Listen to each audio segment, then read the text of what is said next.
the show! Coming to you from the X-Axis, it's John of All Trades with your host, John X. Welcome to this John of All Trades podcast promo.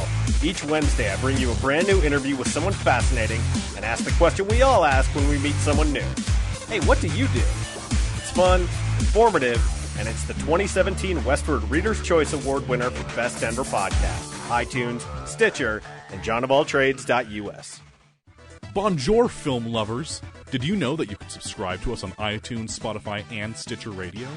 We also have a website, realnerdspodcast.com, where you can find cool articles and other ways to listen to the podcast. You can also follow us on social, Facebook at Real Nerds Podcast, and Twitter and Instagram at Real Nerds.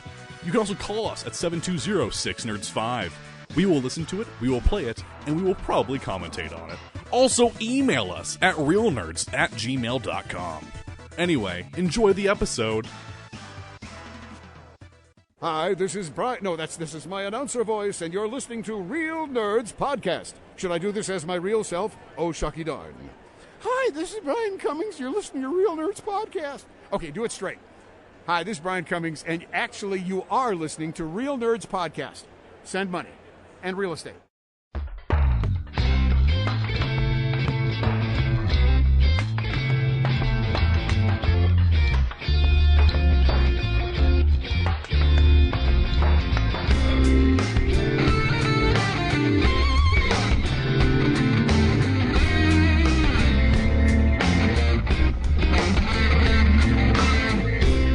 This is Real Nerds Podcast, unofficially the official podcast of Denver Pop Culture Con 2020.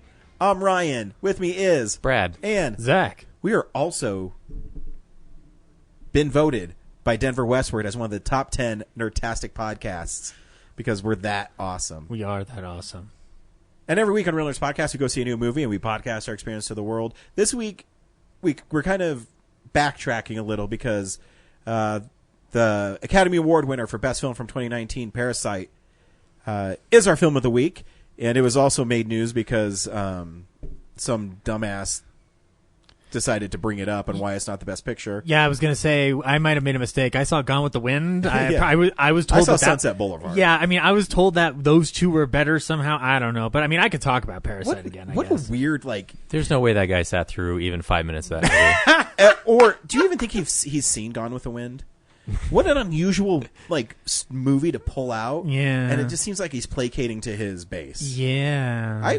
I'd ask him if I was on a moderator of debate, I said, so what is the plot of Gone with the Wind? Yeah. Because you know what? I doubt he would answer. He doesn't know. He would say, frankly, I don't give a damn, because he heard that line once before somewhere. He'd be like, let me tell you something, Clark Gable, they don't make stars like that anymore. He was a huge star back then. Huge. Well, clearly the wind is taken away from us by the immigrants. By the immigrants, by the windmills. Fucking moron. And he got the years wrong that movie won. So, whatever. He did. Yeah, he did. He's like, it won for 1940. I'm like, it won because it was released in 1939. Everybody's entitled to their opinion. That's fine. Yeah. Why do you say... Parasite won. I would have picked Once Upon a Time in Hollywood, but that's just me. I would have picked Us. It wasn't even nominated, but there we go. You know. Yeah, I would have picked Avengers, but that's just me. Yeah, that's what I mean. Yeah, but Parasite is still a good win. He's being an asshole because it's a foreign film. Mm-hmm. That's his. I'm getting really political here, but that's his thing, and it's really fucking annoying, and he makes us look all like dipshits. Yep. What do we talk about other than terrible tweets? But Parasite, we'll tell you if see the film or not, and then we'll play the trailer, and then we'll spoil it. And there is spoilers in this movie, so if you haven't seen it, we'll tell you if you should see it or not, then see the movie, and then come back and listen to our review. We'll also the Academy says you should see it, so yeah, what's our opinion matter? Yeah. Some people said the Academy finally got it right. Did they? Find out. Well, it's a twofer. You need their opinion, and then you need our opinion. Yes. And our opinion is weighted way more heavily than theirs. Oh, yeah. And then it combines into a big sword of truth. They're too close to the material, so yeah. We're a little we have that objective stance. Exactly. Yeah. You're right, Brad. Wait, you know what? I didn't really want to say it, but I'm glad you did. We don't mingle with those folks in Hollywood. I know they listen to the podcast because they keep on stealing my ideas for titles of movies and shit. That is true. What God. was the other one besides The Collected? There was one more. Well, 13 was mentioned 13. by Oz Perkins, but by I Oz Perkins. I reread that quote. It might be like, I don't know if he was joking or not. I want to hear an audio of Doesn't it. sound like he is. Okay. So to refresh the listeners, the next Friday the 13th film will be the 13th film in this series, and I just thought it should be called 13. Yeah. Because, or 13th. Yeah. Whatever. Because it makes sense. Yeah. And the thing that makes me mad is they're making another Texas Chainsaw Massacre. Really? They can't figure out Friday the 13th? That lawsuit. I know, I wonder if stuff like that will make people so bitter they're not going to see the film. I don't know. Guess we'll find out. Nah, I think Jason will do just fine. Oh, yeah. If we could, I was skeptical that you could bring back Halloween, and look what happened. So, Well, if you get the right people to make it. yeah. And anyways, we'll talk about movie news, movies we've been watching, and movies that are coming on Blu-ray. A really cool Blu-ray comes out this week. Yep. An exclusive Blu-ray should pick up at Best Buy. And I was like, I was so mad I couldn't find Jojo Rabbit, and then we had that breakthrough the other night where I said, man, why can't I get it on Amazon? And then I remembered that even though it's 20th Century Fox Searchlight, technically it's owned by Disney now, and Disney, you can't buy their shit on Amazon. I think it's been 3 or 4 years they've been in a. Yeah. Do you still need it? No, I found it. Okay. So I went to Denver West, and they said before I went there, because they were sold out all week, and then on Friday, their 4Ks were back in stock. So I went down there, and I said, "Hey, can I get Jojo Rabbit on 4K?" Because they didn't have it out or anything. And the guy looks at me and goes, "What? Have you looked on the floor?" Wait. Stallone was working at Best Buy now? And, have you gone over there and, looked at the freaking... I don't want him selling me Blu-rays. You know what? You could get Rambo. You could get Rambo 2. You could get Rambo I know 3. that, old people are, where is that one movie? And it's right in front of them. But I know how to find movies. I'm not a... Where's your VHS section? Yeah. I know how to find stuff. And so a lady walked over to me in their new release section, and where it said Jojo Rabbit was completely empty. And she said, "Oh, they're not on here." Yeah. I was pushing up my glasses. This is a podcast. You can't see that. Yeah. And I don't even wear glasses. But You'd have an announcer going, and then Ryan push up his she glasses. said, "Oh, maybe we haven't put them out yet." And I said this, "You think?" I'm just kidding. I said, "Would you mind checking for me? Because I really want to see the movie again." Did you pull out your inner Chandler? Like, you think? Yeah. And so I got it. And then you heard that theme song in the background. And as I didn't know, do you know your Best Buy certificate points expire? Mm-hmm. Yeah. So I had $10, and the guy's like, "Oh, you better use this. Expires in 2 days." I said, "Okay." The balls. Yeah. Being busy, you forget days go by so fast, and you don't have time to do anything. These are the games you have to play, though, in order to buy your physical media without waiting online. Yeah. So. I just pre-order it. Yeah, but ever since you pre-ordered this stuff, and it scares me that it comes dented and things like that. Well, I don't deliver it to my house. I have them leave it in store and then go pick it up. And then when I get to the counter, I'm like, "Oh yeah, this is dented." So yeah, so I do that with the steel books, but then I forget Ford v Ferrari, and now I can't find it, and it makes me sad. But so the steel books I really want, I pre-order that day, so they have to go on the floor and take it off, and so I know they're not going to give me a shitty one. Mm. But that's the dangerous game you play. The most dangerous game? Even more common is the stalkers will cut through the box and cut through the spine. Yeah. And then I've had that happen. That's a tough one to sell to the cashier. Be like, "Can you change this out because it has a scratch on it?" Then I'm like, "Oh fuck, I have to have this one." Yeah. Well, too, sometimes Amazon, so the latest Family Guy set I got in my P.O. box, I asked for a bigger one, and they did give me one because I said I get a lot of movies from Amazon. So if I get and video games, if I can get one where it's not going to be smashed in there, sure, man. But every fifth one, they're like, and my Family Guy was bent in half. Wow. I was like, you guys. But the cool thing is Amazon's really cool about returning stuff. Yeah. Anyways, Brad, are you taking us around town? Sure. Sweet. Don't feel Do you have obligated your to. badass moped? I do. Nice. There he goes. It's a Jetsons. Hey, film buddies, follow me around Denver.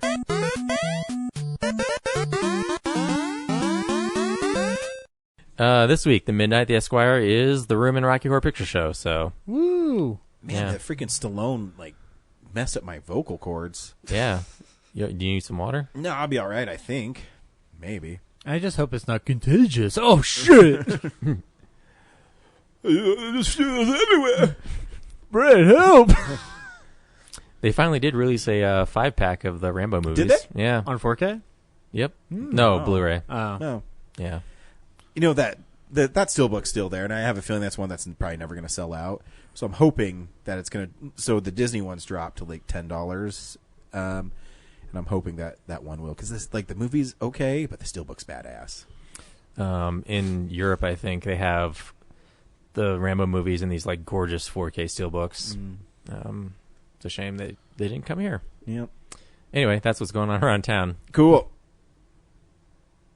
Oh, wait. There's more. Yeah, this Friday is the Short Circuit Film Festival in Colorado Springs. Is Johnny Five going to be there? Sorry, Colorado Short Circuit Festival. Oh, it's a mountain version of him. Yeah, And Friday's. a really racist character. Well, what's his name's characters? Fisher Stevens. Fisher Stevens. Yeah. That's what I mean. Indian face. He's yeah. way worse than Apu. Just saying. Yeah. Yeah, so Friday and Saturday at the Ivy Wild School. Oh, shoot. Probably should double check that one. Do you think he just went and got a tan to be Indian, or did they put makeup on him? They make up him up. Yeah. Yeah, the probably. 80s. Yeah. 87 and 91. 86. Is 91 was the second one? I think so. Damn. 80, Or 90. Yeah, 86 was the first one. Dude, I'm fucking old. Yeah, the Ivy Wild School. Yeah. Cool. Do you need an insurer, Ryan? You going to be okay? I need AARP, jeez. Oh. So yeah, go check out local Colorado short films. My music video Hustle will be in there. Nice. Yeah, and On Saturday. award-winning. Award-winning. Yeah. And it's really well shot. Yep. Beautifully directed. Beautiful directed. Every time I see and your brand. stuff, I'm like, man, I know that guy. What award did it win? I can't remember. No one has to know, Brad. I can say award-winning for anything. You won a nerdy. There you go. Cool. Yeah, when are we doing the nerdies? Hopefully soon. Movies come out every week on Blu-ray and 4K and Steelbook. And we're going to tell you the ones that you should think about purchasing. DVD releases and Blu-rays. Is your anticipated Steelbook this week Knives Out? It is. Okay, well you can get Knives Out on 4K Blu-ray and a really cool Steelbook Who the that fuck looks. is this guy? Yeah. Well, there's a Frozen 2 one there, and it's Yeah, pretty the neat Frozen looking. 2 one looks great. Yeah, that one has. By the way, Frozen 2 you can pick it up on Blu-ray and 4K. The Steelbook is her climbing the ice out in the ocean. I have not seen the movie yet. So there's 2 Steelbooks for the Disney ones I haven't got yet because they haven't been on sale, but they look amazing. Big Hero 6, because I think the Big Hero 6 standard packaging is really lame, and the Frozen one is stunning. All the Disney steelbooks are coming out, because I think Beauty and the Beast is coming out soon too.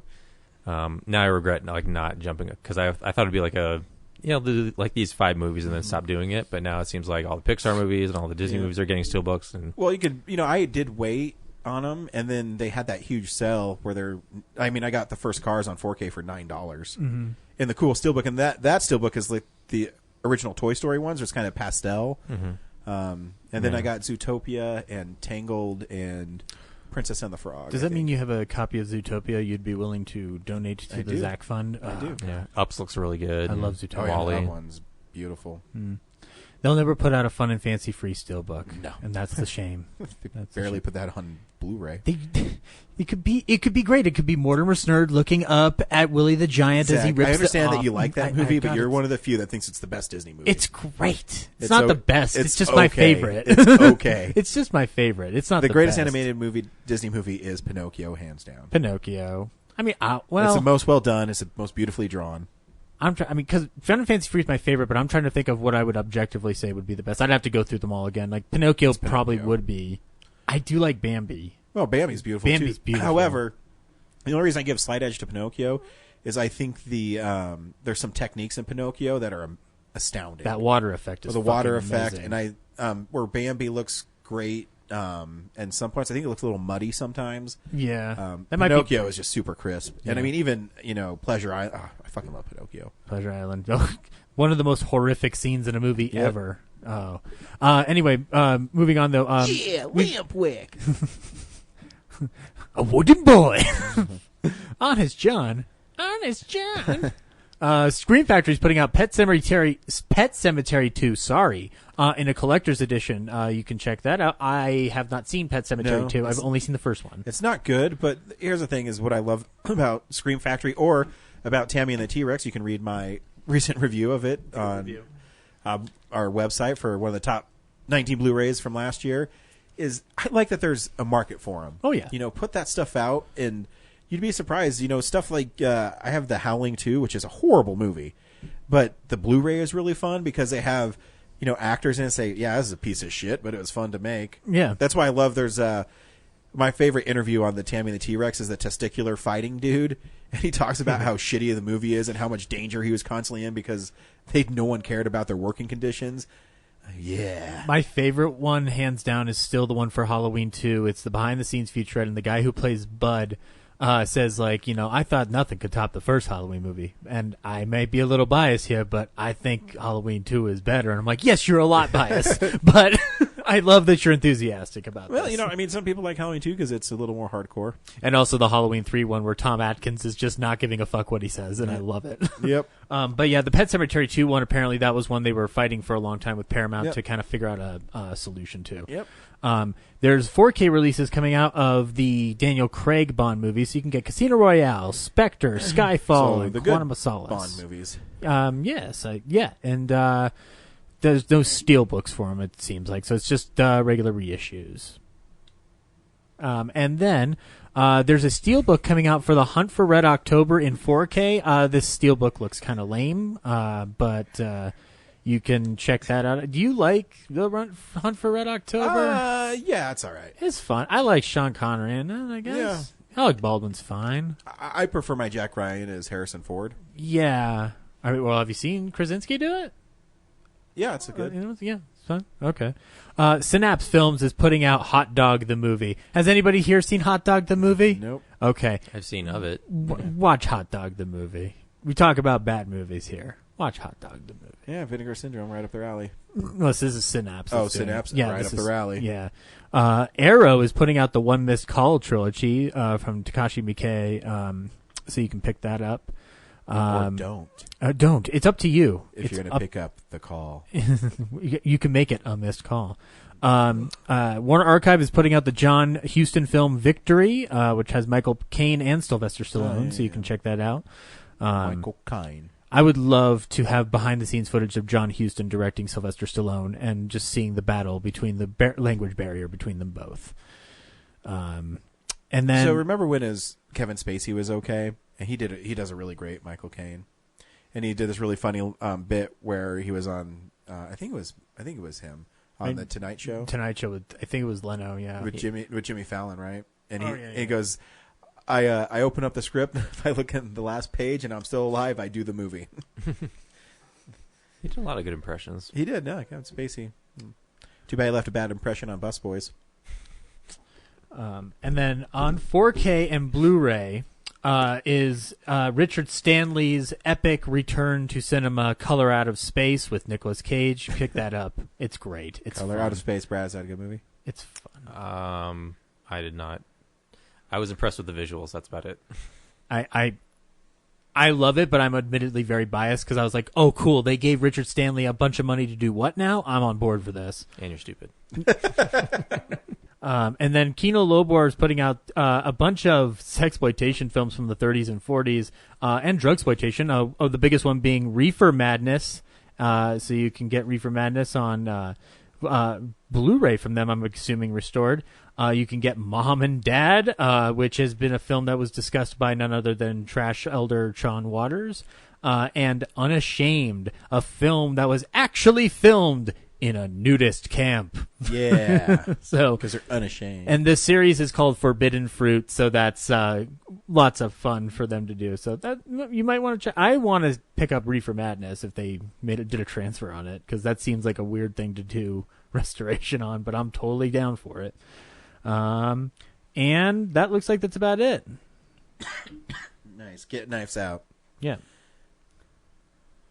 And get the sweater that Chris Evans wears in it.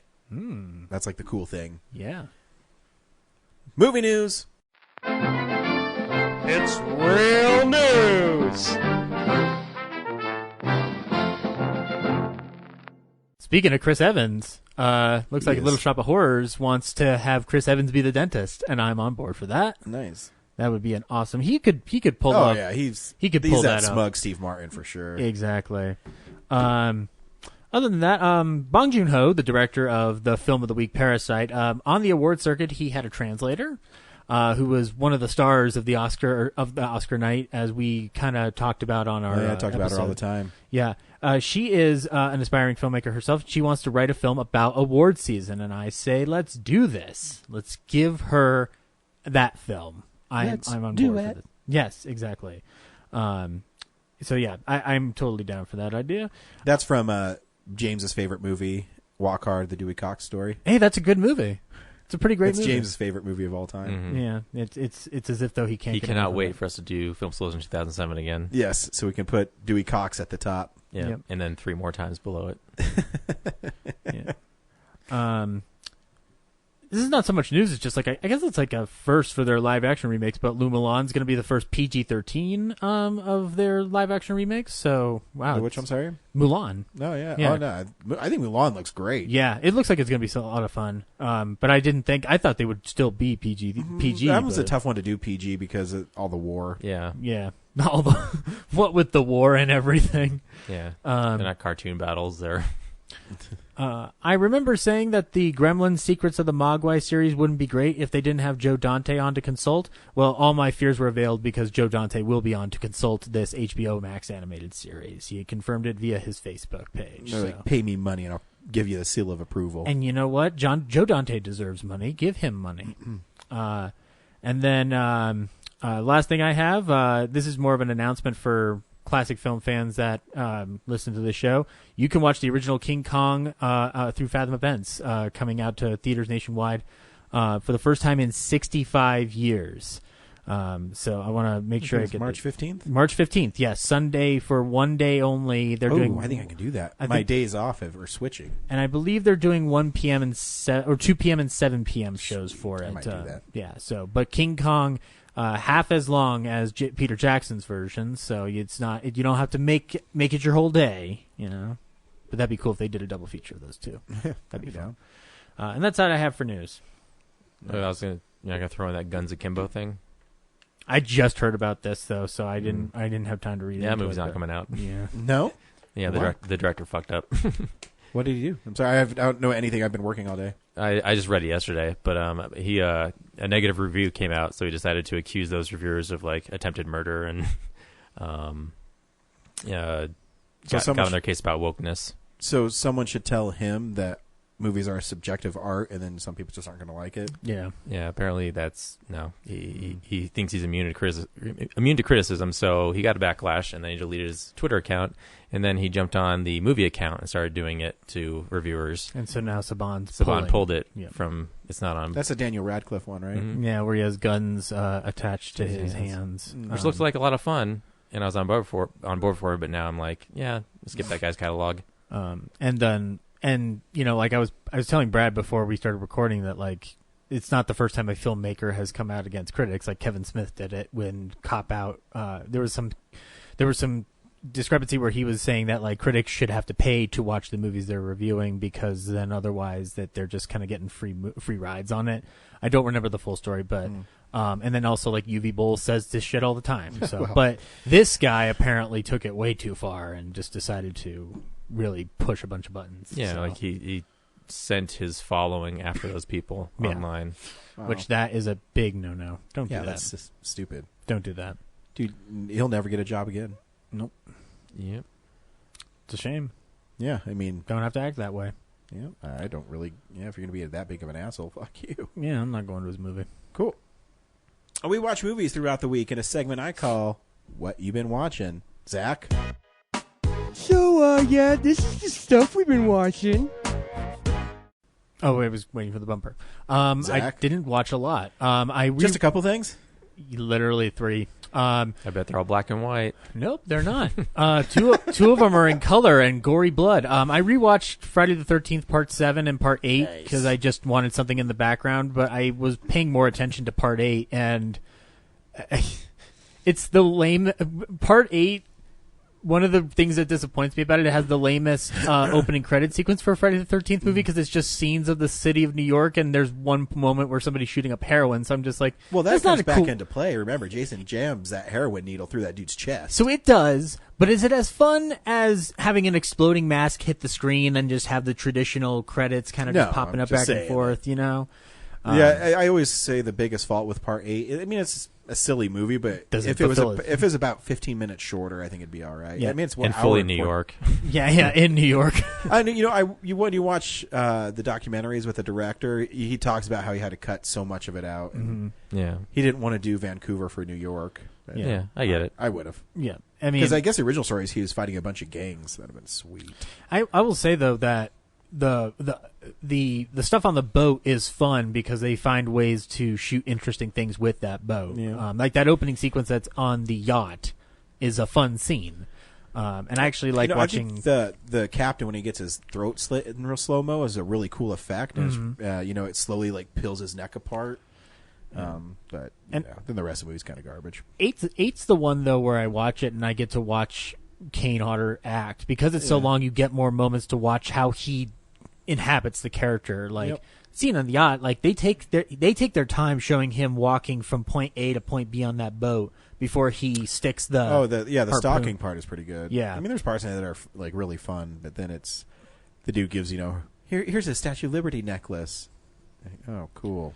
Yeah. Who the fuck cares? And then part 7, obviously it's not the greatest thing in the world, but it's still a lot of fun. It's Kane Hodder's first appearance. Yeah, it's fun. I think it's directed really poorly. Yeah, I kind of started to see that a little bit. I mean, I like what Buechler does with it, but there's also like a lot of stuff where I'm just like, this is where the unrated cut would have come in handy. I think, but 2, my biggest issue with Buechler is he telegraphs things really, really too much. Obviously. Yeah, exactly. So I mean, when Jason's stalking that dude from behind that's carrying the firewood, it's cool when you see Jason kind of walking around, but then he has that shot of the dude walking, and then Jason comes from camera on the left, and then he slowly like walks in, and he has Jason slowly bring his hand back, and then punches him through him.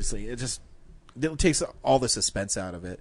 And when he kills Dr. Cruz and he randomly shows up with like a weed whacker or something, where the fuck did he get that from? That's a moment where I'm like, oh, cool, he's going to kill Terry Kaiser with a weed whacker. Like, that's where I'm kind of like, I don't really care, but I get what you're saying. I mean, I think the scene where he goes into the, I guess the barn where that one lady's hiding from him, and it's shot through the wood panels. Is that Maddie? That's Maddie, right? Yeah, Maddie. Yeah. And he thinks he sees her, and Kane Hodder does this really cool like head weave, and then you see him leave, and then he busts through and gets her. That's cool. There's some moments in the movie that are really great. Yeah, my least favorite part of him are like the actual teen subplots with the blonde gal who is her death is awesome though. Her death is awesome, but that whole subplot where she's making out with the sci-fi writer nerd in order to make the lead jock guy jealous. Yeah.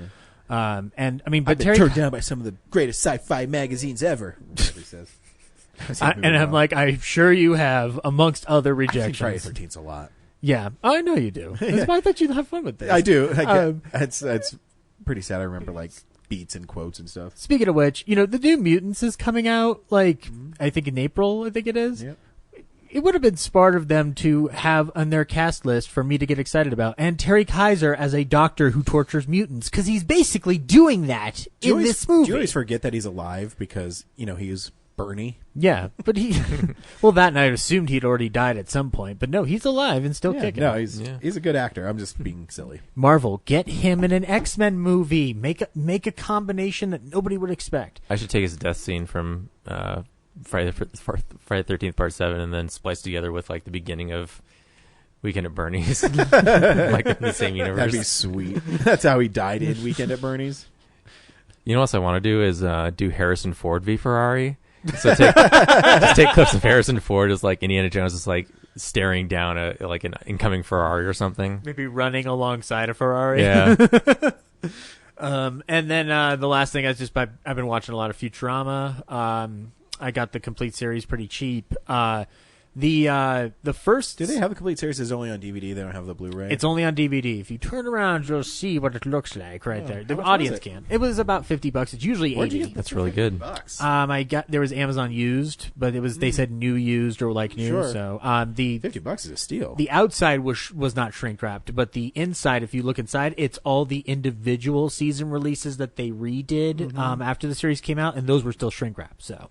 Awesome. But yeah, Futurama, still a wonderful, fantastic show. I have always said that Futurama is consistently always better than The Simpsons. Yeah. The Simpsons were great for their first 6-7 seasons, but Futurama was great throughout its whole run. Yeah. Case in point with that, the most recent episode I landed on before we recorded tonight was The Luck of the Fryish with the 7-leaf clover, and that episode still makes me fucking cry every time. It also has one of my favorite...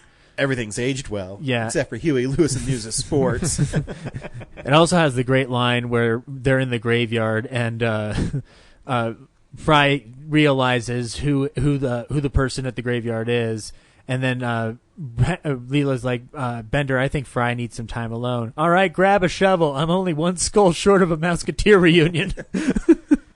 And the line before that, there. Now nobody will be able to say I don't own John Larroquette's spine. Bender's a great character. Yeah. That joke in the online dating episode where he's like, people would pay good money for romance? I have a scheme so deviously clever that $500 in time served. Stupid anti-pimping laws. Well, pay the man. Yep. Yeah. Anyway, that's all I've been watching this week. Cool. Brad? Well, I tried to watch Downhill. And not the movie, but the story. Yeah, then I got assaulted in the theater because I told someone to shut up, so that wasn't fun. And the 30 minutes I did see, I wasn't that into, so I don't know if I'm rushing to get back to it. Yeah, I didn't really watch anything new. I did rewatch Man of Steel, and I'm just kind of bummed at how not well received that movie is because I really enjoy it. I still get a tear in my eye. Like, people always. They make fun of when Kevin Costner goes to save those people, but like I still think that's a really powerful scene where he's teaching, Clark that you can't always be saved by Superman, and it's I don't know. I love that scene. Yeah, no, and the amount of destruction at the end is so epic. Like it's on par with Endgame. Mm-hmm. To me, it's just surprising that it's in that movie, which is, it just feels like it's not even part of the DCU anymore. No, it just feels like this outlier. So the one thing I will say about DC that I've respected is a lot of their movies are really different. They can't find the winning formula that Marvel has, but I always give them props because their movies are at least different. Yeah, you should go see Harley Quinn because that movie's awesome. Yeah. Excuse me, it's called Birds of Prey and the Fantabulous Emancipation of One Harley Quinn. Yep, you should go see Harley Quinn. Yeah. And just the amount of visual effects in that movie that are still pretty solid. They really went all out for the first. Did that Superman just come movie. out in 4K? Because I've been seeing it everywhere. Or has it been out for a while? I think it's been out for a while because they had it with that big pack with all the other DCEU movies. Yeah. I don't get out very much. I still think Krypton looks fucking amazing in that movie. And I think the fight at the end does look awesome. I hadn't watched it in a while. It's kind of depressing. How much destruction they go through. You kind of wish Superman would defend a building once in a while. But yeah, the amount of effects that this is 2013. We're not at Avengers level stuff yet. And yeah, Zack Snyder just destroyed everything. It's pretty impressive. In that movie, not in general. Yeah, in Smallville too. Just Like the fight in Smallville is yeah. almost I haven't like seen it in enough a to be a while. finale to the movie. I Yeah. should watch that again. Yeah. You've really piqued my interest again because I do like that movie. I'm actually curious to go back to all the DCU movies. I want to rewatch Batman v Superman and see how I feel about it removed. You know, for a couple I years. did get that in 4K and it's still in the shrink wrap, but that's only because I watched it a lot. Because it's one of those movies where I keep on thinking it's not as bad as people say it is, and I still like it. And, Yeah. and Ben Affleck's an awesome Batman. Yeah, he's my favorite part of the movie. And Jor-El, like Russell Crowe is like Oh, yeah. really He's really like good. resonant Jor-El. Like, yeah, it's too bad. Yeah, I think Michael Shannon's great as Zod. Yeah, he does have some dopey lines once in a while. But it's But when he's kneeling there, being like you've taken away my purpose. Like I'm only bred to do one thing, and now I can't do that. Like, yeah, I like him. He's good. it's pretty good motivation. Yeah, I rewatched Suicide Squad 2 because of Harley Quinn, and yeah, the story's kind of dumb and messy, but I still feel like the aesthetic of it is a cool watch. The finale's awful, like with the just CGI junk fest floating around, and Enchantress, like Cara Delevingne, like doing this sway move to like accentuate the fact that she has like all these like CGI rays of light on her. So that seems kind of goofy. Is that finale the only time where we see El Diablo really do anything within the setting of the present? Because they show the flashbacks, obviously, of him killing his wife and family in the fire. But well, yeah, he doesn't want to do anything because he's like a pacifist after he kills his family. I need to rewatch this whole entire universe now. But yeah, then Will Smith drags it out of him. I think Will Smith's arc, Oh yeah. Will Smith's good in it. Yeah. That's all I rewatched The Princess Bride at the Esquire Midnight. Yeah, that's awesome. And that's a classic. I can talk about more about that. I rewatched the 2016 Ghostbusters, which I still think is pretty fun. No, I think it's if you awesome. It's a lot of fun. If you're not too rigid about just have your fun affinity with for it. Ghostbusters. I mean, Chris Hemsworth watching just Chris Hemsworth in it makes it worth the price alone. Yeah. I still love the sandwich being thrown back to him. I think Yep. this is one of the greatest jokes ever. As long as it has people fighting ghosts, I don't care what they do with it, and I had fun with that movie. right. The weird thing though is like I was watching my digital copy on the computer, and I don't think it's my monitors, but you know how their uniforms have like the orange bands in them? They were red on my copy. Huh. So that was weird. Ooh, you got Any a color ultimate timed cut. wrong or something? I guess like the compression might have reduced the color values. But yeah, that's all I watched. I'll catch up a little bit. Zach and I went and saw The Awful Truth in theater. Yeah, that's right. I did see that. And it was awesome because it's my favorite Cary Grant movie. And one, it was almost sold out. Yeah, I think there was maybe one seat left. Yeah, it was crazy. And people were cheering Yeah. throughout it. At some moments, I said, yeah, this movie still plays, 80 years later. That movie had a better reception for a comedy, a comedy, let alone screwball comedy from the era than I thought I'd get out of a modern day audience. Yeah, it is great because you can't deny the fun of it, You know what? The one thing that alarmed me, though, right, when he does the line about like, when did you realize you talked like Amos and Andy? And I'm just like, oh wow, a lot of people laughed at that joke. Interesting. I rewatched Once Upon a Time in Hollywood. I still really like that movie. I think Brad Pitt's amazing in it. That's my boss's car. And I understand the criticisms, but to me, it's almost 3 hours, but it doesn't feel like a 3 hour long movie. I think it moves pretty well, and it's just fun. I love when the little girl tells Leo that's the best acting she's ever seen, and he starts crying. Thank you, Pumpkin Puss. I don't like people calling me Pumpkin Puss. I rewatched Happy Gilmore on the 25th anniversary of the release. That movie's still awesome. I kind of love going back to old Adam Sandler stuff because he has this really weird sense of humor. You forget about the Mista lady where she just jumps on his car and That's the one he has the one night stand with because he accidentally gets the wrong apartment. No. That's the lady when he's dropping his grandma off at the old folks home and driving on the sidewalk. Oh yeah, and then the lady just because she's wanting to get out of the sweatshop. No, that lady is his girlfriend's leaving him, and she says she tells him you're never going to be professional hockey player. He's like, well, you're a lousy kindergarten teacher. I saw those finger paintings you brought home and they suck. And then he starts singing I Want to Kiss You All Over, and this old Asian lady comes upstairs, and then the next morning she slept with him. It's funny. Yeah. I'll disagree with Zach. I think Sonic the Hedgehog is a really fun movie. I was not the only one who didn't like it. I know, but you gave it 1 star. Yeah, like I really, did. you had that little fun in it. I did not have a lot of fun. Sorry. So I was really close to giving it 1 star myself. Really? Why? It's like fun. I was like, well, a lot of work did go into it. Yeah. I think it's a fun movie. It's cute. Whatever. Yeah. You guys are wrong, and I'm right.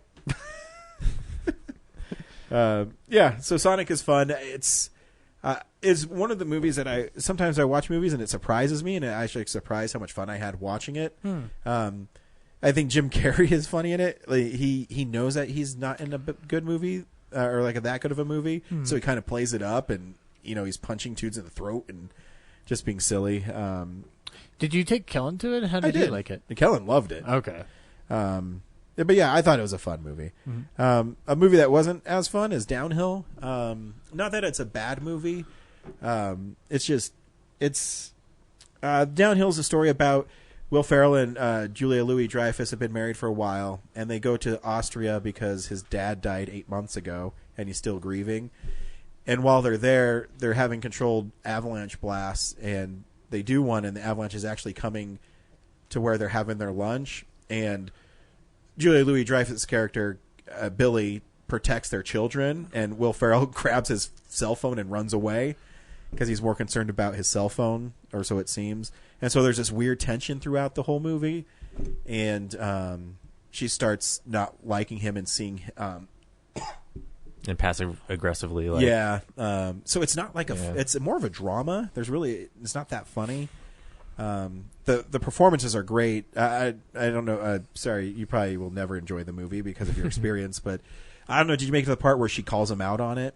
The last thing I saw was they were his friend, who's played by Gabe from The Office. Yeah. He'll always be creepy to me. He invites him over, and she obviously doesn't want to entertain guests, so like their whole spat starts to come out. Yeah, so that fight, she's really great in that moment. Like, she's amazing. And so, they have this huge fight, and she starts saying, you can be by yourself. And his kids don't really like him because he's mean to his kids, or he seems distant. And Will Ferrell's good in it. But there's a great moment at the end, spoilers. They're fighting the whole movie. And they talk about the Beast, this like huge mountain that they want to ski down. And one of his kids doesn't want to ski, and they get really scared. And so he decides that he's going to not ski, and he's going to be a father and go back down the mountain with his kids on the chairlift. And she decides to ski it.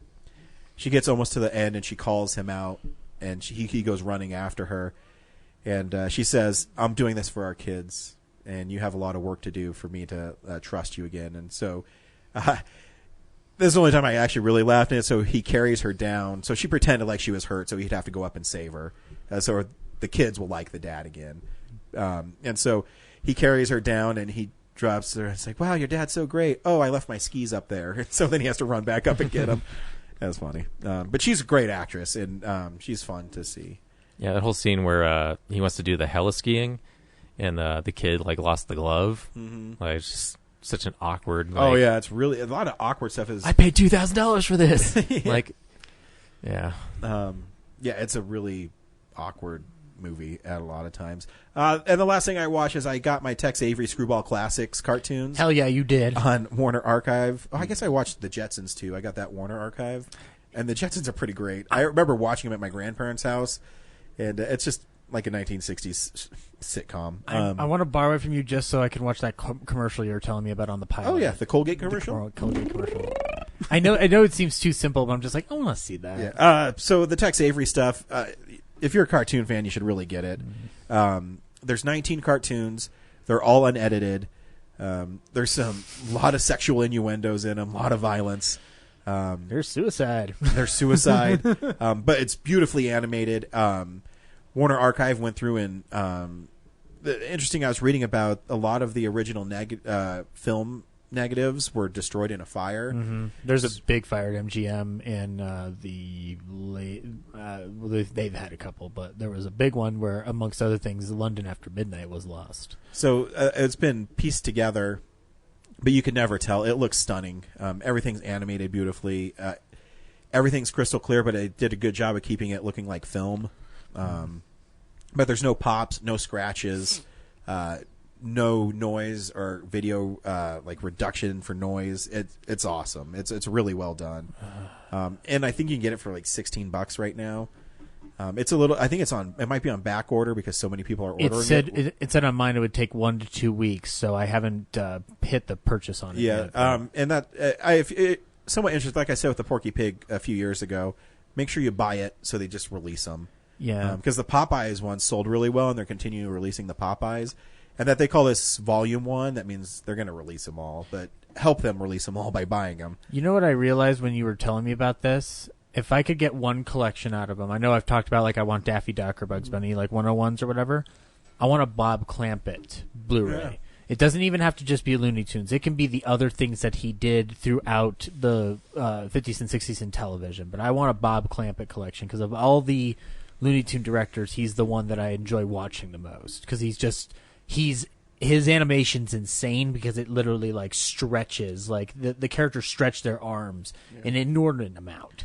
They do have. There's a great Facebook page that I just discovered when this Tex Avery thing came out. It's called like the Looney Tunes animation site or something, and there is a Bugs Bunny one coming out. It's called 24 Karat Gold Carrots, and it's just I think 40 Bugs Bunny cartoons, but I guess it's a lot of repeats from the Golden and the Premiere collections, which are the ones on DVD, Blu-ray now. So I mean, if they put it on Blu-ray, I would totally get it. Yeah, but yeah, maybe one day. This week on Real Nerds Podcast. Oh, sorry, one thing I forgot. We have a fan mail this week. Oh, that's right. Yeah, we do have a fan mail. Fan mail. So yeah, Jake Hart wrote in. Hey y'all, it's Jake Hart again. So I haven't been keeping up with my podcast lately, and just got around to the 2019 film Explosion. I'm writing because I owe Corinne an apology. It's been a couple months for you, so to recap, I put Rise of Skywalker at the top of my list with the comment, "People who say this is a bad Star Wars movie are dumb and wrong," which was then read almost immediately after Corinne's tearful and vulnerable explanation of how she felt like this movie took Star Wars away from her. I really only wrote that line because I felt like I needed to add something and knew the movie was controversial. And then I could only listen in horror as my stupid comment morphed into a Claymore mine pointed directly at Corinne's face. It took me maybe 15 minutes to compose that entire list. Now I regret sending it in. At all. It was thoughtless and reckless, and I wish I had been a little more considerate. Sorry, Corinne. I mean it. Jake. Oh, that was a really nice apology, but you don't have to apologize. Always send them in. Yeah, bravo, Jake. Yeah, but he's a bigger man than I am. Good job. Now, if we could just get everybody who was pissing on The Last Jedi to do something as cool as Jake did, we'll be all set up, guys. It's interesting, because in that moment, I remember sitting here and I'm like, wow, this is the podcast got real. Yeah, you know what I mean? And I was crying. We were just having fun and being stupid. And I mean, it's awesome that it means that much to Corinne, and I would never take that away from somebody. But like I explained to her on the podcast, you can't let other people influence you and your stuff. Help, influence what. If you think it's the best movie, then make it the best movie. You don't owe anybody an apology. Yeah. And if you don't think it's a good movie, you don't think it's a good movie. But like I always said, when I saw it the second time, and I think she saw it 4 or 5 times, I thought it was better the second time I watched it, and I still think it's a fun movie. But I don't care. I'll always it'll be a cold day in hell when I see, man, this Spider-Man movie is shitty and there's nothing redeemable about this movie, and fuck Spider-Man and fuck Marvel. I will always find something, and I'll always enjoy Spider-Man. Yeah. And I've told her this. I said, just got to get past it. Just get past your anger. Get past all that stuff. Because fear leads to anger, and anger leads to hate. Exactly. And hate leads to suffering. But it's hard when someone feels that way, and for her to bare her soul like that, I was shocked. Mm-hmm. I was shocked. I was like, "Holy cow!" And not in a bad way. I was like, and she was very articulate in explaining why she felt that way. And yeah, again, she can feel that way too. I mean, I would never take that away from her. No. So, kudos for Jake to do that. But you always write us a list, Jake, and make fun of people. That's what we do. Yeah. And you can Target each of us. Yeah. We can take it. Yeah, you can make fun of me all you want. I mean, Amazing Spider-Man 2 is my number one movie from I'm a walking example of what you can do. Exactly. We make fun of Zach all the time, and he shows up every day. Speaking of which, Ryan, it has just been announced that I am directing the next Spider-Man movie, so it might be that cold day in hell you've been looking for. Oh, man, it'll be like Spider-Man Noir. That'd be pretty cool, though. Yeah. I'd watch that. Would I get Nicolas Cage to... I guess it wouldn't be animated, so I wouldn't get Nicolas Cage to do it. No, you could do it. It's a big costume. It doesn't have to be like Ripley Man. I've not read Noir Spider-Man. Is it an older Peter or an older? Yeah. Okay. He's not like I mean, it's basically Spider-Man taking on a bunch of gangsters. Cool, right on. So if like Humphrey Bogart was Spider-Man. Yeah, exactly. And Okay. even the Green Goblin, and it's just a crime boss. He's not. Right. Really I haven't seen Spider-Verse in a while. I watched it with my nephew. He loves that movie. Yeah, Spider-Verse is awesome. Yeah. Because everything Spider-Man touches is great. Yeah, but yeah, no, I mean, like, it's nice that Jake was aware he's totally a bigger man than me. I'd be making fun of Corinne if it didn't mean that much to her. But yeah. Also, speaking of Corinne, she was going to do a Catching the Classics this week, but she didn't get around to it. So she says just promote her articles. So. Oh yeah, she put up a new article, Showtime. Yep. For a show I've never heard of. Extraordinary or Everlasting or something like that. What was it? Forever? Forever. Yeah. Because it only on. She likes these shows. I'm like, what the fuck is that?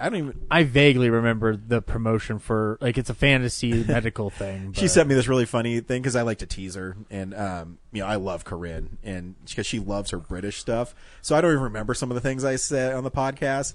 And I said, I was talking about letting her articles breathe for fucking stupid British shows. And she sent me this message. She said, you can post articles even when my fucking stupid British shows are on. I go, did I say that? Probably. That sounds like something I'd say. Because I just love poking the bear. But yeah, Jake, you're fine. That could be your radio spinoff, Poking the Bear. Keep sending us our stuff. Yeah. Corinne can be heartfelt and we can be assholes. It's still fun. But I don't think his list was an asshole. I thought it was spot on. Yeah. And I can be crazy and stupid. We can all be ourselves, guys. Yep. Hey, you know what else? What? Jake still listens to the show. Yeah. Woohoo! We have listeners. We always have listeners. James's mom, James's brother. No, Corinne. No, we have listeners. I'm always surprised when people. Remember we were at the Nintendo trivia, and some guy says, "Oh, you're from Real Nerds. I recognize you." I said, yes, I have that radio voice. And we signed the poster from the dude from Florida. Yep. I mean, some of those things were like 8 years ago now, but yeah. Yeah, but still. We still do. Yeah. I watch our page performances on Facebook and stuff. Cool. Yep. This week we saw Parasite. Brad, should people see Parasite? Yeah, it's this is the second time I've seen it. I saw it again just to refresh myself because I think I saw it last year, the first time. So it was probably even better the second time around. So even knowing what's going to happen, I still appreciate the craft of making the movie. Like it just felt so, from a filmmaking perspective, just the choice of shots and then the direction of the actors and the direction of the camera just felt so methodical. Mm-hmm. It's great. Zach? Well, obviously, I recommend this because I put it on my film explosion list, and I really. What number was it? It was number 7, and I swept Henry. So good. I swept Henry, and I texted him right after I got out of my screening this afternoon of just man, I really wish I'd seen this a second time before Film Explosion because it would have been way higher, if not dominating at number 1. Because I've been doing a podcast about Hitchcock. This is one of the most Hitchcockian movies to come out in years. It's pre-planning, it's staging of shots. It's, as Brad said, it's methodical. It operates on that similar Hitchcockian tension. And I think Song Kang-ho was robbed of a supporting actor nomination as the father of the poorer family. But yeah, it's a masterstroke of mystery, kind of dark comedy, and has a lot of horror elements stuck in there. And so I definitely recommend you guys check it out. It's still playing in theaters, guys. Go see it on a big screen. It's a lot of fun. Yeah, it's a great movie. I don't think I'm enamored with it as much as Zach or Henry, but what I can say is, what piggybacking off what Brad said, the direction definitely deserved to win Best Director. His shots, his staging, very methodical. I think sometimes it's a great movie, but sometimes I think the story is dense. There's a lot of parts to it. However, it's really funny at the beginning. And what I can say about a foreign film is if you're watching it and you forget that you're reading subtitles while you're watching it, it's a great movie. And this is one of those movies where he also does a lot with minimal dialogue, and you still understand what's happening. My favorite actor in it was the lady who plays Madam. I don't even know her name. The mom. Oh, the mom of the upper class family? The rich mom. Yeah, yeah. Because she just seems like a really nice lady, and she plays it kind of airheady. She's naive. She's naive, but she also has... It's cool. She'll be talking in Korean, and then she'll just throw in some American slang in her dialogue, and I think it's a really nuanced performance. And the dad's great in it. Here's a trailer for... Corinne also wanted to say that she enjoyed it too, because she couldn't review the movie with us. It's a really well-crafted movie, and she would recommend people go see it. And it's not a British movie. It's from overseas. Oh, that's true. Yeah, close we'll enough. Give that. And then Henry, I thought was going to write something in, but it was his number one movie, though. It was his number one, so full endorsement. When I texted him, he texted back. He's just like, it's when you see it a second time, it adds to it because you catch stuff that you weren't catching the first time, and we can chat about that. Yep. Here's a trailer. I think it's just music.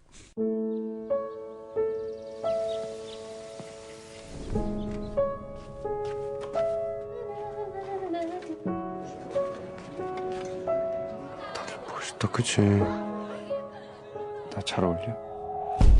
구라를 좀 치지 뭐.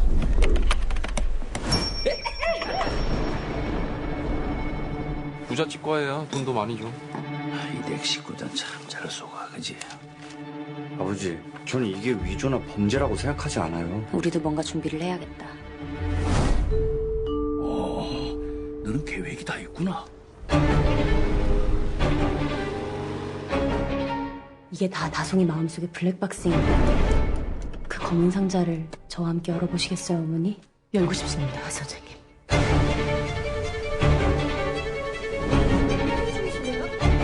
내가 원래 선을 넘는 사람을 제일 싫어하는데. 오늘 이거 애들 아빠한테 꼭 비밀로 해주세요. 저기 손 씻으셨어.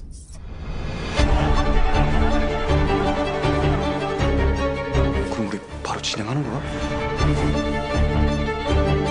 나 이제 사람을 못 믿잖아. 그래도 사랑하시죠?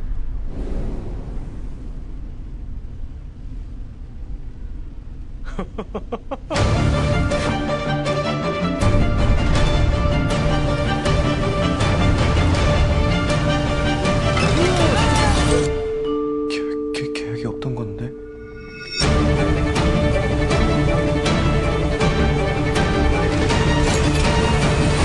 절대 실패하지 않는 계획이 만전하네. 무계획이야, 무계획.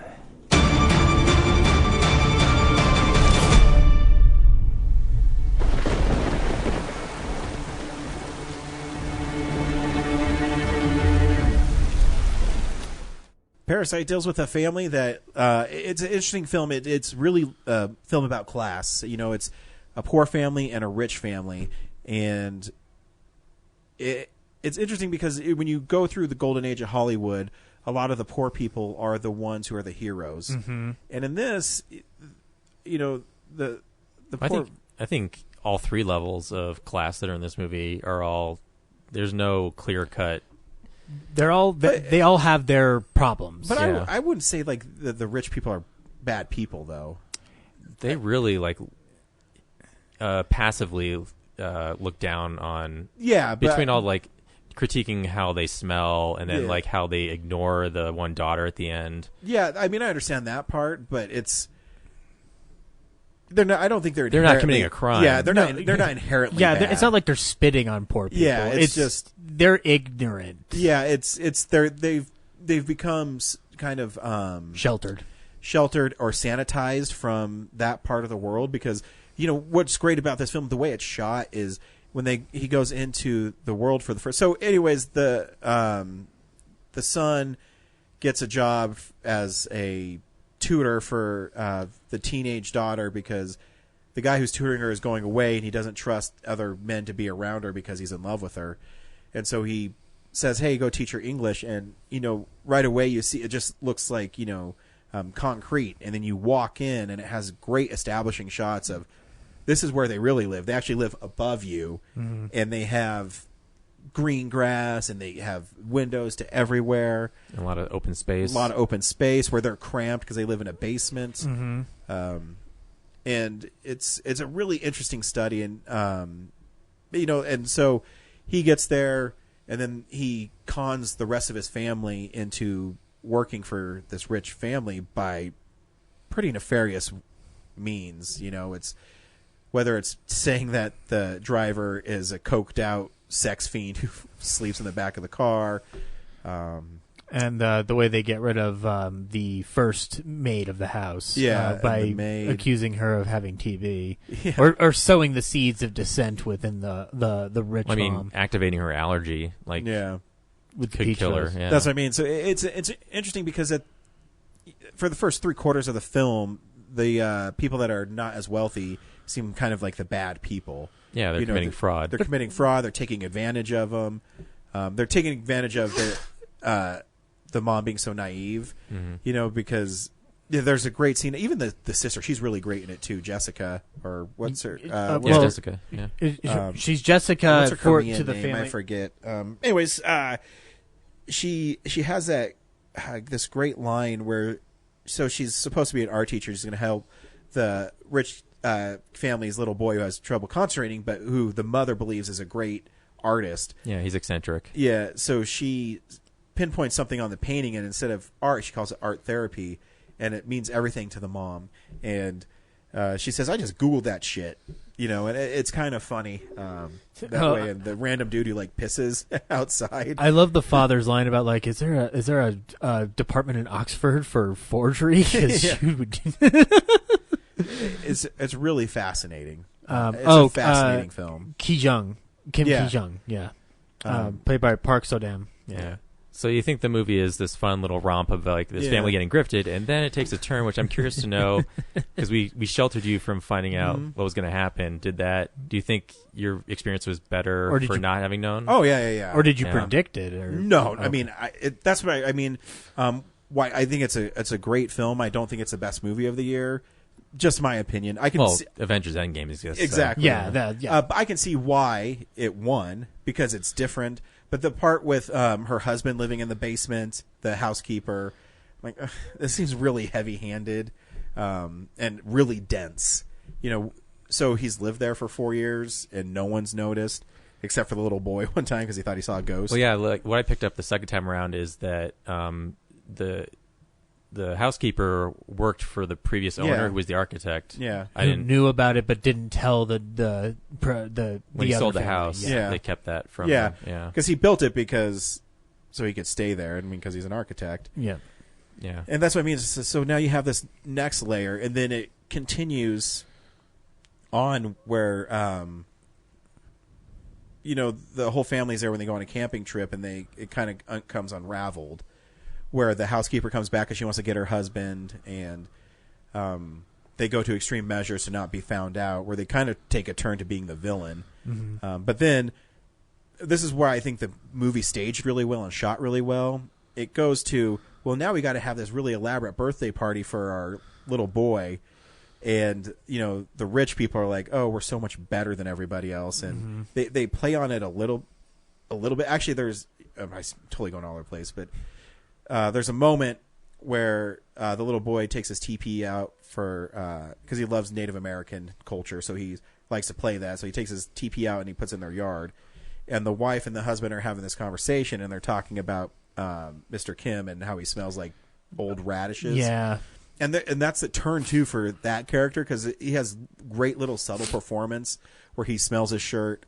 And it's the start of great build-up for what happens down the line. And, it's kind of a sad descent too, because he's dragging the mom around and she's so naive. You're saying, look, this is how great it is. You don't need to bring any presents. And then, of course, all the rich people bring these fancy gifts, and she's, "Oh, I told you not to bring anything." She has a line in the grocery store about like, "We're drinking during the day," like that kind of level of Wear your sweatpants. Who cares? Yeah, and there's a great moment where you actually feel for the family. She never noticed the driver smelling like radishes before, and then she's driving home and her feet are up by him, and he's probably smelling her stinky ass feet, and she's getting sick from the smell of him. And you can see what's great about his performance. There's a subtle turn in his character right there, where it's building up, but that's where he really turns. And then all hell breaks loose at the party. Yeah, and that's where you see everybody's true colors. Where, you're a bad guy for keeping the husband and basically killing his wife in the basement. He goes insane, which, I mean, he's been in a basement for 4 years, so I get it.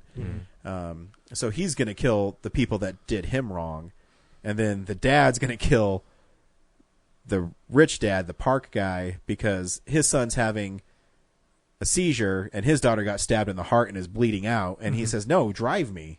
Yeah, fuck this girl. Or give me he throws him the keys. Yeah. And he's more concerned about getting those keys to drive his family out than to help the people who are in actual immediate danger. Yeah. And so it's shot so well, and it's it's one of those things that plays out, and it's violent. And it does call back the whole smell thing because like the visual cues and whatnot. You mentioned about like the minimalist dialogue, and that's why I kind of hit the Hitchcockian thing of just like there's a lot of pure cinema in this where the movie is being told visually and not through words. And this sounds horrible, but if you want American audiences to embrace a foreign film, I think you need something like this, where there's some heavy dialogue scenes. When the mom is interviewing the family to be teachers, but then when it goes to the minimalists where they're hiding underneath the tables or they're fighting with the people, you don't have to be told what's happening in the language. You're being shown, and that's why I think why it elevates the movie, because he's telling a great story visually, and that's why it works. Yep. And I think it hits. The first time I watched it, if I had only one complaint, and it was hard because I didn't want to reveal the ending to you, is how long the last moments last. But the second time around, I was much more comfortable with it and had much more of appreciation for it. It's well done. And the horror thing that I was mentioning, like it's not that there's like a horror theme to the movie other than the class thing, but like it's just certain shots, like when she's talking to when the rich mom's talking to the poor mom about the kid who ate his cake in the middle of the night and then saw the one who's been living in the basement, and he pops out like he's like a demon in like some kind of possession movie. Like it's just the way it's photographed. That creates that. And also the stabbing scene at the end is very much a horror thing going on in daylight, no less. Well, I think that is, I mean, obviously it's on purpose because he's doing the contrast of this bright, happy world that's being, tormented or invaded by people that don't belong there, but they really do. It's a really fascinating thing. And there's a great thing where his daughter saves Kevin. Yeah. She didn't care. Yeah. She carried him out, Yeah. Which, did they ever say, they never say what happened to the little boy. No, but I think the fate of the rich family is the least of the importance, because when Song Kang-ho character goes back into the basement, we shift back to them, and it's not even just the consequences of what they've done, but also like what are the circumstances of this going forward? Because Song Kang-ho's character seems like he's definitely in even a worse position than the one who was living in the basement for 4 years, because that guy was just hiding from debt collectors. This guy committed murder, or violence. So, and there's a lot of good humor in the movie too. Like there's a lot of funny moments and like a lot of dark humor going through. And the Morse code thing, I think, is fucking. It starts off as a really interesting, like, okay, that's stretching it, but whatever. And I like the way it's played at the end for the letter to his son. Sure. You didn't like that? No, I'm like, that's a little much. That he goes there, he's like, and his dad code. would do the Morse code every night. I mean, the chances of him seeing that were so that's more unbelievable than Thanos. But, another thing I noticed the second time around and I didn't catch the first time was Mr. Kim, like early in the movie, they talk about how he ran a cake shop that failed. Mm-hmm. And then the guy who's been living in the basement also talked about how I wonder if like they actually... I think they're talking about his cake shop that failed. I don't think he had a cake shop. Like, was he an employee of Mr. Kim that Mr. Kim never... like notice, or it was just that's a marker for them, like, oh, maybe that cake shop, it's the cake shop that we know down the street closed. I think the fruit in this movie looks great too. Like, I really wanted a peach when I was watching it. Again, yeah. I mean, it's a great movie, and it was made well enough, and I enjoyed it enough where I was really tired yesterday, and I knew I had to get up at 4:30, and I started it at 9. Mm-hmm. And I said, man, this movie's 2 hours and 15 minutes. And I kept watching it, and then I realized it was close to 11. I said, oh, this movie's almost over. Yeah. So it deserves accolades. Yeah. It's a really well-made film. Yeah. And, I mean, I enjoyed it. Yeah. So, I mean, I'm glad I didn't get this Blu-ray because I'll probably get the Criterion that's coming out maybe next year or something. I'm very happy that Brad warned me because, like, I found it on Amazon, and then he was just like, don't buy it yet. So I was like, oh, good, I will take this off my shopping cart. Yeah. So there's a really cool steelbook, though. Is there? Yeah. I mean, it's not American, but yeah. It's like the staircase, and so it's got the parasite in the stairs, but then like you got the one family walking up one direction, and then the other family walking under it. Oh, cool. That's cool. And like the top is red and the bottom is geometry is a big thing in this movie too. There's lots of hard angles. Yeah, it's really well made. It's really well crafted. And that house being constructed entirely like as a set for their use of control, like it's astounding that, and it's props to Neon for giving him the money to go or contributing a lot of the money to like go off and do this. And I learned that South Korea has Miranda rights. All right, yeah, good for them. Mm-hmm. I mean, you're not required to say them to convict, right? So Miranda rights are only if they call it custodial interrogation, meaning I have arrested you and I'm interrogating you on the crime I believe you've committed. So it's preventing you from self-incrimination. But I could, if you're not in custody and I say, hey man, what'd you do over there? You say, oh, I fucking stabbed that dude. Well, so they can't get off if you forget to say them. No, it's not part of the only time even then, so it becomes inadmissible in court. So let's say I arrest you and I take you to jail and I said, hey, why did you punch that guy? And I didn't read you your Miranda rights. They can challenge that and say, well, you didn't read him as Miranda rights, so he didn't understand it.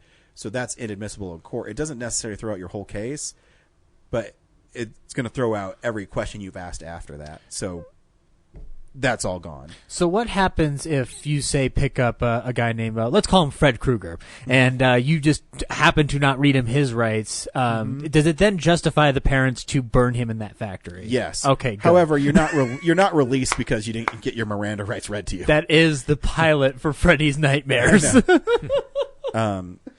Yeah. So even in 21 Jump Street, where he says you didn't do the one thing that you're supposed to do, you don't have to do that. I mean, technically, that dude is in custody. So if they asked him questions about what he was doing, then yeah, that's inadmissible. However, it doesn't throw out your whole case. It just everything up to that point you can't use. It's funny. I actually watched both Jump Streets before this podcast. Did you? Yeah. Nice. Those are hilarious. Yeah, they're awesome movies.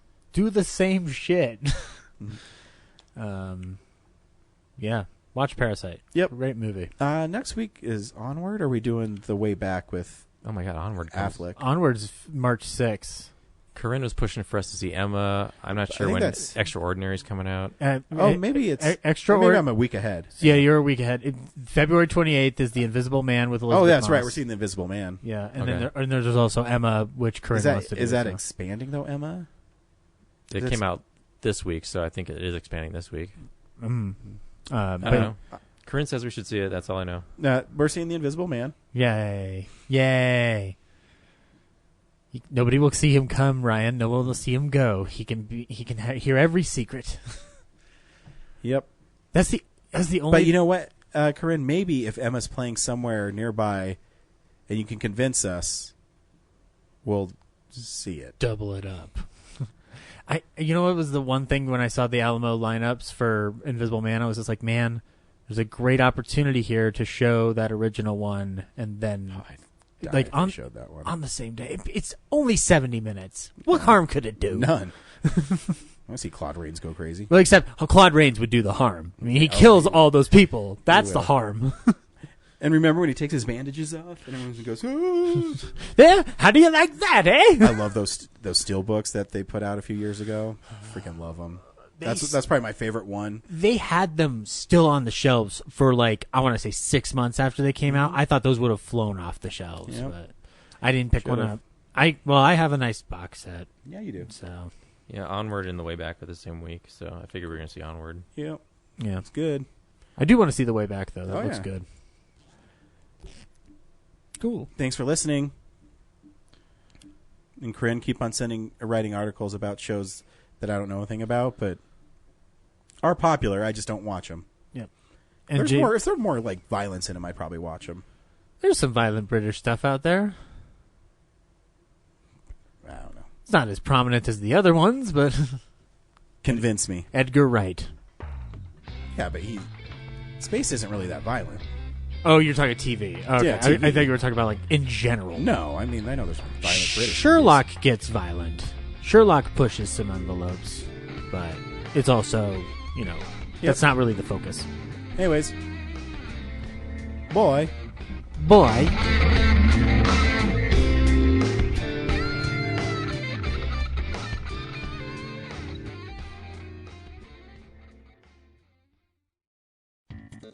Thank you for listening to this episode of Real Nerds Podcast. Real Nerds Podcast is a production of Nebulous Visions Multimedia. Thank you to Sparks Mandrill and Plan 9 Studios for our kick-ass theme song.